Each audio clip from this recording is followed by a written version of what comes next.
Vanakkam, as a former police officer, I would like to share this video in respect of the preparedness exercise of civil defense drills called for by the Government of India to all the states and union territories in the wake of a war climate between India and Pakistan.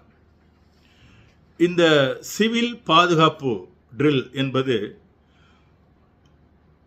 பொதுவாக இந்த ஒரு போர் வருமோ என்கின்ற சூழ்நிலையில் அந்த நாட்டு மக்கள் அனைவரும் தங்களை தாங்களே பாதுகாத்து கொள்ள என்னென்ன நடவடிக்கை எடுத்துக்கொள்ள வேண்டும், எந்த மாதிரி நேரத்தில் என்ன செய்ய வேண்டும் என்பதை விளக்கும் விதமாகத்தான் இந்த மே 7 நாளைக்கு மத்திய அரசு அனைத்து இந்தியாவில் உள்ள அனைத்து மாநிலங்கள், யூனியன் டெரிட்டரி அனைத்துக்குமே இந்த அறிவுறுத்தல்களை அறிவுரைகளை வழங்கியுள்ளார்கள்.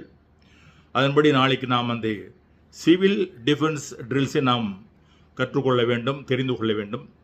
பொதுவாக உலகில் ஒரு சில நாடுகளில் Israel, Switzerland, south Korea, north Korea, even Singapore, Brazil, Tibet, Iran, Sweden, Cuba போன்ற நாடுகளிலெல்லாம் ஒவ்வொரு குடிமகனும், அந்த நாட்டில் பிறக்கின்ற ஒவ்வொரு குடிமகனும் 18 வயசு ஆச்சுன்னு சொன்னால் minimum 2 years they should undergo military training கண்டிப்பாக இருக்கணும். ஈவன் சிங்கப்பூரில் சிட்டிசன் மட்டும் இல்லை, பிஆராக இருக்கிறவங்க கூட, பர்மனன்ட் ரெசிடெண்டாக இருக்கிறவங்க கூட they should undergo military training and they should serve in the Singapore armed force.